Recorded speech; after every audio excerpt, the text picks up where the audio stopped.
سلام، در خدمتتون هستیم با جلسه دوم از چالش با من تریدر موفق شو. در این ویدیو قراره با یه سبک معاملاتی فوق‌العاده آشنا بشیم که در بازارهای با روند مشخص مثل جادو عمل میکنه. این سبک ترکیبی از پرایس اکشن و روانشناسی بازار هست. هدف اصلی این سبک شناسایی حرکات قوی بازار در جهت روند غالب هست که بهتون کمک میکنه در لحظه های کلیدی وارد معامله بشین، از ورود به معاملات بازگشتی پر ریسک اجتناب کنید، همچنین با استفاده از مدیریت ریسک دقیق ضررها رو به حداقل رسونده و سودآوری رو افزایش بدید. بنابراین اگه به دنبال یه راهکار ساده، کاربردی و حرفه‌ای هستین، ادامه ویدیو رو با بنده همراه باشید. قبل از اینکه بخوایم به مباحث بپردازیم اجازه میخوام چند نکته رو خیلی سریع خدمتتون عرض کنم. دوستان، متاسفانه به دلیل برخی از مشکلات گروهی که قولش رو داده بودیم کنسل شد و احیانا اگر سوال یا ابهامی وجود داره میتونید در کامنت ها بپرسین، در خدمتتون خواهم بود. برای اینکه بتونید برخی از تمرینات رو تماشا کنید، گروه که تعطیل شد به جاش هر روز یا هفته 2 یا 3 ویدیو شورت سعی میکنم براتون تهیه کنم و تمامی سبک های این دوره رو پوشش بدیم تا انشالله بتونید به راحتی به تمرینات دسترسی داشته باشین و زمان زیادی رو نخواد برای یادگیری و تسلط صرف کنید. براش هم یه پلیلیست به نام پرایس اکشن شورتس ویدیو میسازم که دسترسی راحت تری به ویدیوها داشته باشین. نمیشه گفت که این دوره به صورت پیوسته هست و شما مجبورین از اول تمامی ویدیوها رو تماشا کنید، ولی دوستانی که برای اولین بار هست ویدیوهای این سبک رو دنبال میکنن، پیشنهاد میکنم حتما ویدیوهای قبلی رو ابتدا مشاهده کنید، چون مباحثی مثل تایم ساختار یا تایم ترید رو در ادامه بهش میپردازیم. احتمالاً اون مواردی که مد نظرمون هست رو باهاش آشنایی نداشته باشید. بنابراین لینک ویدیوی قبلی رو در بالا و در قسمت توضیحات ویدیو براتون قرار میدم، حتما مشاهدهش کنید. سبک قبلی هم اسمش فرار نقدینگی هست. متاسفانه انقدر ویدیو طولانی و نکات زیاد بود که فراموش کردم اسم خاصی رو براش در نظر بگیرم. ضمناً دوستانی که با سبک فرار نقدینگی کار کردن خوشحال میشم دیدگاهشون رو از این سبک در کامنت های این ویدیو به اشتراک بذارن تا بقیه دوستان هم استفاده کنن. و اینکه تمرین یادتون نره، این سبک یه مقدار چالش هاش سخته، ولی عرض کردم خدمتتون در روندهای مشخص مثل جادو عمل میکنه. بریم سراغ چالش این جلسه که اسمش ترید با تحلیل ساختار و جمع شدن نقدینگی است. اولین گام توی این روش بررسی روند بازار در تایم فریم ساختار هست. این مرحله دوستان برای کسب اطمینان از قرار داشتن بازار در یک روند کاملا مشخص و واضح و ضروری است. ابتدا زمانی که در یک روند صعودی قرار داشتیم رو خدمتتون توضیح بدم. در این حالت بازار باید در یک روند صعودی کاملا مشخص قرار داشته باشه که از نظر بصری قابل تشخیص باشه. اینجور مواقع ساختار بازار نشون دهنده افزایش قیمت ها است. یه نکته ریز رو اینجا داریم. اگه با تحلیل فاندامنتال آشنایی دارین میتونید از این مرحله عبور کنید و بر اساس جهت روند کلی معامله رو اجرا کنید. شرطش هم اینه که با تحلیل فاندامنتال به خوبی بتونید روندهای بازار رو تشخیص بدید. اگه میتونین تشخیص مناسبی داشته باشین، اینکه ادامه روند صعودی رو حدس بزنید کافیه. ولی اگه تحلیل فاندامنتال بلد نیستین، باید تاکید بیشتری بر تحلیل ساختار روند بازار داشته باشین که کاملا مشخص و واضح باشه. حالا اگه توی این روند قیمت به مقاومت قبلی خودش رسید، این مقاومت دوستان آخرین مقاومت تشکیل شده توی روند صعودی باید باشه. شاید به طور مثال قیمت چندین اصلاح زده باشه و به طور مثال 1-2 تا مقاومت پایینتر داشته باشیم، ولی مهمترین پیوتی که ما مد نظر داریم آخرین مقاومت در روند صعودی است. هنگامی که قیمت به این مقاومت رسید باید بریم به تایم ترید. تا اینجای کار رو دوستان داشته باشین. چندین روش برای شناسایی ادامه روند ما داریم. یکی از روش ها جمع شدگی قیمت هست که در این ویدیو بهش میپردازیم. 1-2 تا سبک دیگه هم داریم که انشالله در ادامه دوره بحثش رو خواهیم کرد. بنابراین پس از رسیدن قیمت به ناحیه مقاومتی میریم به تایم ترید. در تایم ترید دوستان باید یه جمع شدگی قیمت رو مشاهده کنیم. دقیقاً شبیه به الگوی مثلث متقارن هست، ولی برای مثلث متقارن ما روند قبلی خیلی برامون مهمه، ضمن اینکه مثلث متقارن آنالیز زمانی خاص خودش رو داره. ولی از واژه مثلث متقارن ما استفاده نمی کنیم تا ذهنیت ها اصلا به اون سمت نره. از اصطلاح جمع شدگی قیمت استفاده می کنیم. بنابراین اگه در تایم ترید یه جمع شدگی قیمت رو مشاهده کردیم، بایستی منتظر بمونیم تا خط روند بالایی شکسته بشه. نکته ای که هست، احتمال داره دوستان خط روند پایینی شکسته بشه، ولی کاری بهش نداریم. در ادامه سعی میکنم یکی دو تا مثال رو براتون بیارم که این اتفاق میافته، ولی اگه روند رو خوب تشخیص داده باشین یه شکست فک اتفاق میافته و بعدش ادامه حرکت. نکته دوم، این جمع شدگی قیمت دوستان میتونه بالای سطح مقاومتی باشه، میتونه درون سطح مقاومتی باشه، میتونه حتی پایینتر باشه. بنابراین محل تشکیل جمع شدگی قیمت زیاد مهم نیست، ولی دیگه خیلی نباید دور شده باشه. به هر حال منتظر شکست خط روند نزولی میمونیم. با شکست خط روند نزولی کلیات سبک تکمیل شده. حالا دو تا کار رو میتونید انجام بدین. با شکست خط روند نزولی اولین کار اینه که میتونید وارد معامله بشین. استاپ پایین آخرین سوینگ و تارگت هم 2 یا 3 برابر استاپ. مشکلی که اینجا مطرح میشه، گاهی اوقات استاپمون خیلی بزرگ میشه و تارگت هم قاعدتاً بالاتر. ولی اگه دیدین پس از شکست خط روند نزولی استاپتون کوچیک هست، میتونید با شکست خط روند وارد بشین. حالت دوم هم اگه یه مقدار معامله‌گر کم ریسک هستین، میتونید صبر کنید قیمت به خط روند پول بک انجام بده، بعد وارد معامله بشین. اینجوری استاپ کوچیک و تارگت هم قطعا راحت تر تاچ میشه و ریسک پایین تر میاد. این مورد دیگه بستگی به روحیاتتون داره. بسیار خوب، اجازه بدیم برای یه حالت نزولی هم خیلی سریع توضیحش رو بدیم، بعدش به روانشناسی این موضوعات میپردازیم. در این حالت بازار باید در یه روند نزولی کاملا مشخص قرار داشته باشه که از نظر بصری کامل قابل تشخیص باشه. اینجور مواقع ساختار بازار نشون دهنده کاهش قیمت ها هست. باز نکته تحلیل فاندامنتال فراموش نشه. حالا توی این روند اگه قیمت به آخرین حمایت تشکیل شده در این روند نزولی رسید، بایستی بریم به تایم ترید. در تایم ترید دوستان باید یه جمع شدگی قیمت رو مشاهده کنیم. با مشاهده جمع شدگی قیمت باید منتظر شکست خط روند صعودی باشیم. با شکست خط روند صعودی کلیات سبک تکمیل شده. باز میتونیم در کندل بعدی وارد معامله بشیم. میتونیم صبر کنیم قیمت پول بک بزنه، بعد اقدام معامله کنیم. استاپ بالای آخرین سوینگ و تارگت هم 2 یا 3 برابر استاپ.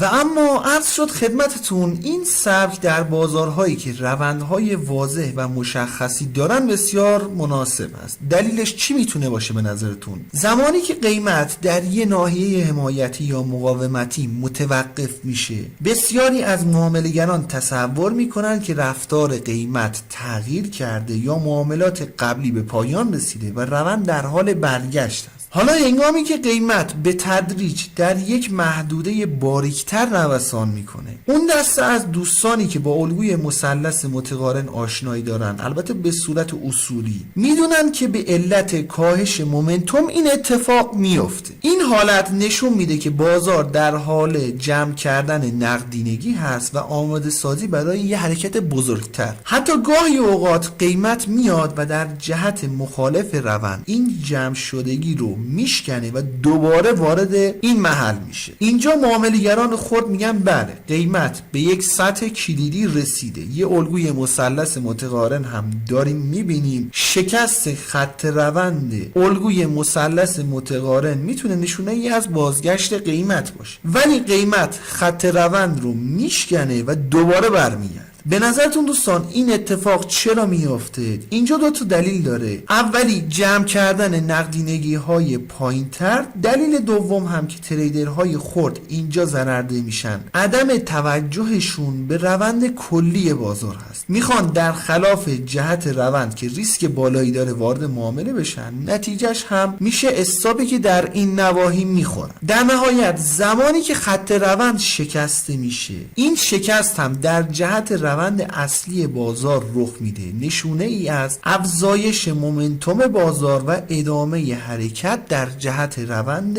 اصلی هست. اینجا بهترین فرصت برای ورود به معامله هست. شاید در دیدگاه کلی بگیم که بله ما داریم در سقف معامله خرید انجام میدیم، ولی در دیدگاه تایم پایینتر در میانه یه حرکت، یعنی زمانی که یه بیس تشکیل شده ما اقدام معامله میکنیم، از لحاظ عرضه و تقاضا گفته میشه که یه رالی رو داشتیم، حالا یه بیس تشکیل شده، اگه حرکت رو درست تشخیص داده باشیم در اوایل رالی بعدی ما داریم اقدام به معامله میکنیم. و اما قبل از اینکه بخوایم بریم روی چارت مثال هایی رو با هم بررسی کنیم، میخوام ازتون درخواست کنم که اگر تا اینجای ویدیو فکر میکنید ویدیو مناسب هست، لطفاً ویدیو رو لایک و با دوستانتون به اشتراک بذارید. اگرم میخواین بازارهای مالی رو به صورت کاملا تخصصی آموزش ببینید، پیشنهاد میکنم کانال خودتون، کانال گلدن تریدینگ سیستم رو سابسکرایب کنید و علامت زنگوله رو هم بزنید تا به محض انتشار ویدیوی جدید بهتون اطلاع داده بشه.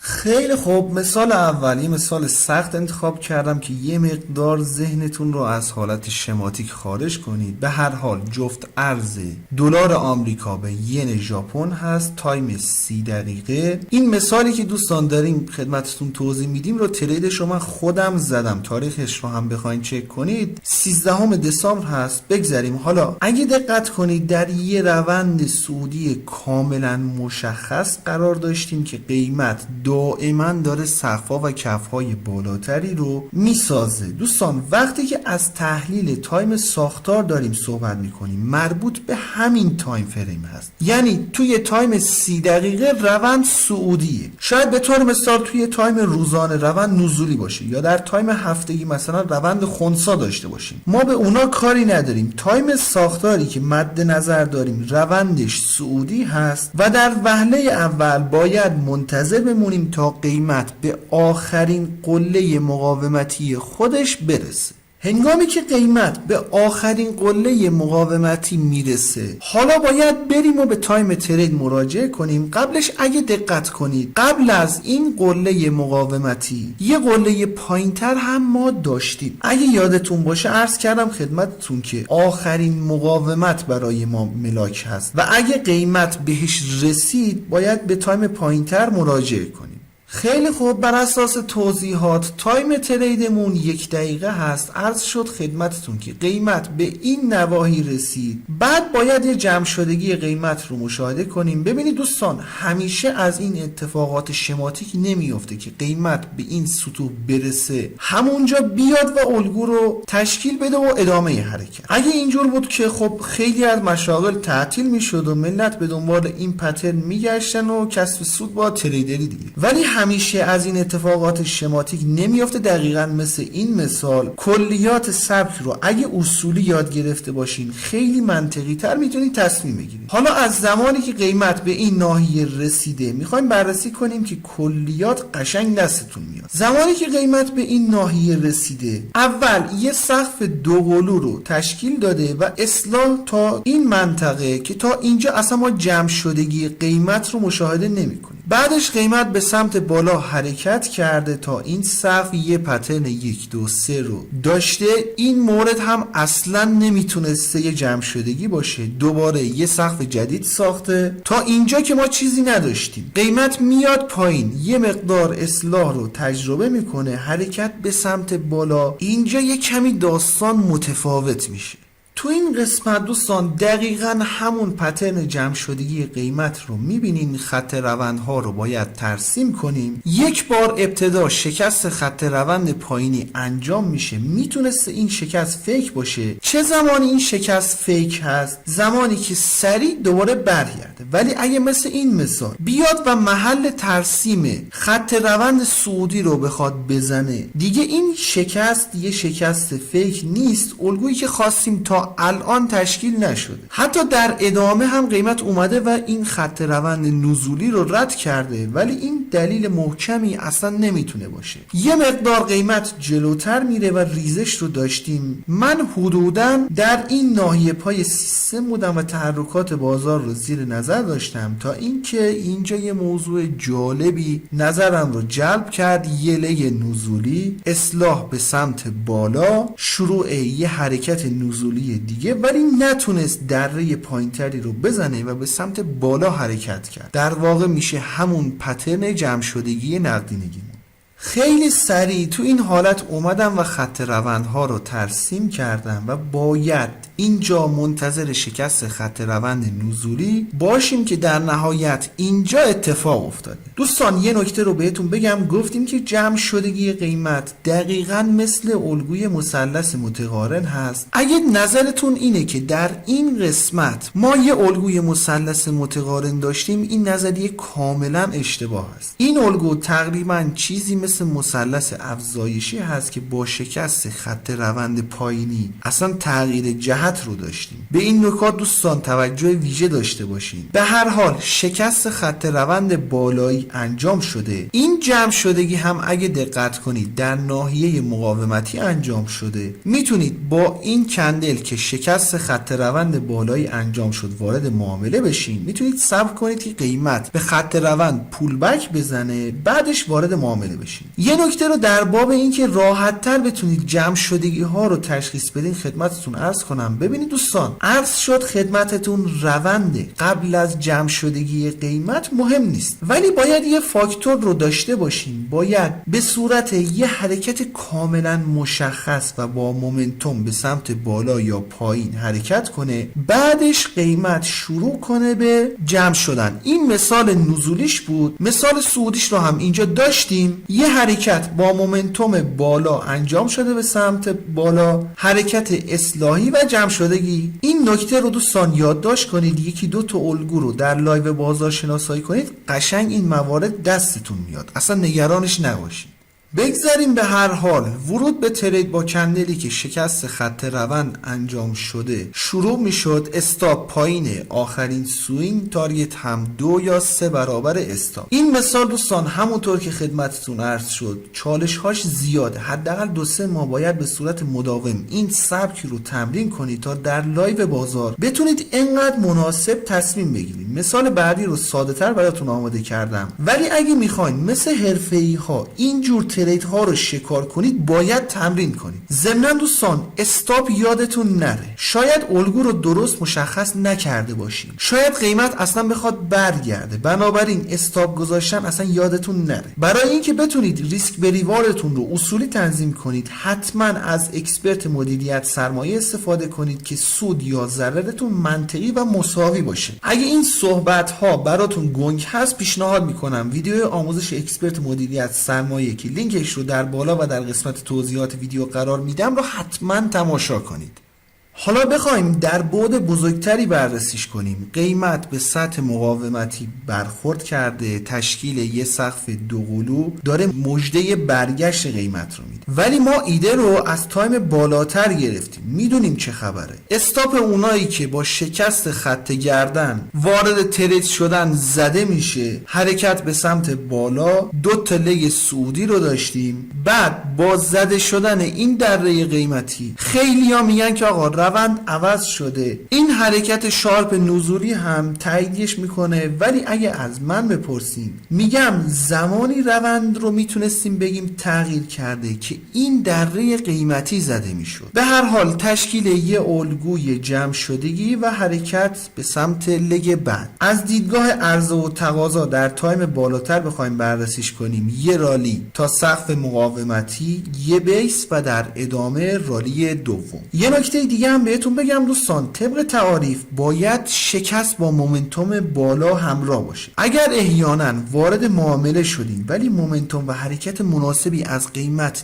ندیدین، مطمئن باشین یه جای کار داره میلنگه و این الگو مناسب نیست. مثال بعدی که براتون آماده کردم دقیقاً همین مورد رو داره گوش زد میکنه. چند مورد رو بررسی کنید متوجه خواهید شد که ما در بهترین نقطه قرار شروع حرکت جدید رو شکار کنیم. بنابراین اگه وارد معامله شدین و دیدین حرکت ضعیف هست، اون معامله رو با احتیاط مدیریت کنید. شاید الگو رو به درستی شناسایی نکرده باشین یا اصلا روند بخواد برگرده. توجه داشته باشین که هیچ قطعیتی رو ما در بازار نداریم.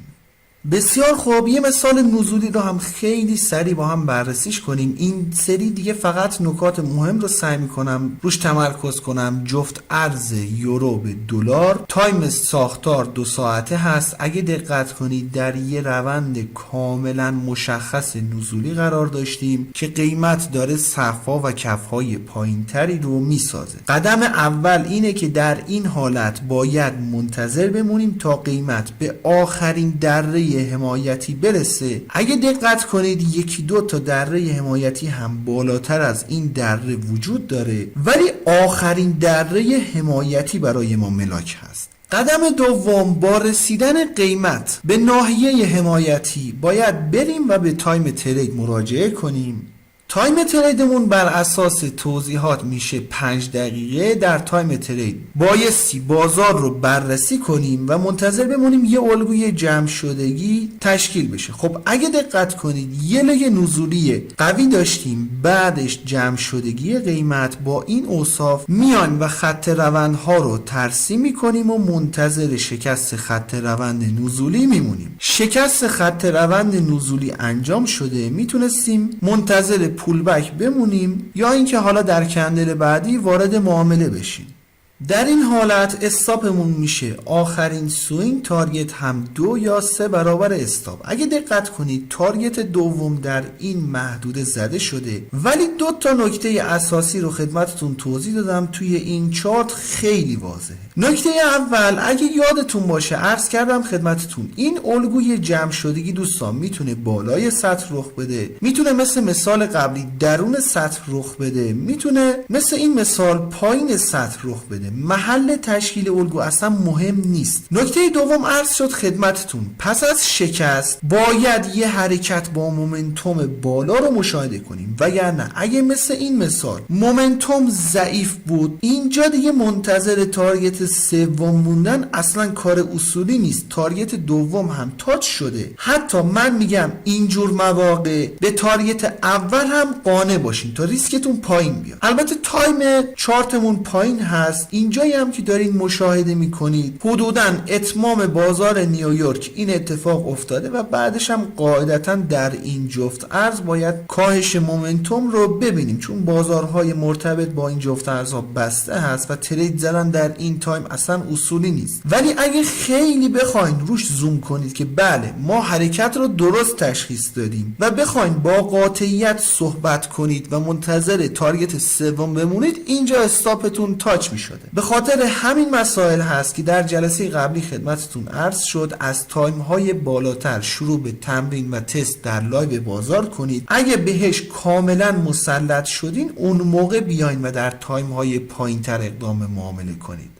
درسته اگه منتظر میمونیم تارگت سوم، چهارم، حتی دهم هم تاچ میشد، ولی هیچ قطعیتی در بازار دوستان وجود نداره. سرمایه‌تون رو با احتمالات به خطر نندازین. ضمن اینکه بخوایم در بعد روانشناسی هم بهش بپردازیم، یه حرکت نزولی داشتیم، حمله به سطح حمایتی، قیمت یه اصلاح رو تجربه کرده، بعد در ادامه حمله به سطح حمایتی آخر، ولی این سری داستان فرق کرده و اومده تمامی این سقف‌های قبلی رو قیمت رد کرده. معامله‌گر مبتدی باشین میگه بله روند با این لگ سعودی قوی تغییر کرد، ولی چون ما ایده رو از تایم بالاتر دریافت میکنیم میدونیم که این حرکت یه حرکت دراپ بوده، بعدش بیس، بعد دوباره دراپ بعدی. چالش های این سبک دوستان زیاده، سبک های ساده تر رو هم داریم در این دوره، ولی این سبک خیلی به دردتون میخوره، بسیار گره‌گشا هست، مخصوصا برای افرادی که تحلیل فاندامنتال بلدن. تحلیل فاندامنتال رو عزیزانی که در بازار فارکس دارن فعالیت میکنن حتما پیگیری و دنبال کنن. لینک فهرست پخشش رو در بالا و در قسمت توضیحات ویدیو براتون قرار میدم. پیشنهاد میکنم فقط جلسه اول رو تماشا کنید تا دیدتون نسبت به تحلیل فاندامنتال عوض بشه. دوستانی هم که ارزهای دیجیتال کار میکنن این سبک براشون براتون فوق العاده هست. میخواستم مثال هایی رو از بیت کوین براتون بزنم ولی متاسفانه تایم ویدیو داره زیاد میشه. انشالله مثال های بیشتر بمونه تا در شورتس ویدیوها بررسیشون کنیم. شما هم اگه دوست داشتین میتونید تمریناتتون در لایو بازار، اونایی که تارگت میخورن، اونایی که استاپ میخورن یا مشکل دارین، برام در پیوی تلگرام ارسال کنید تا ایراداتتون رو خدمتتون توضیح بدم. انشالله که براتون مفید باشه. رو قله میبینمت دوست من.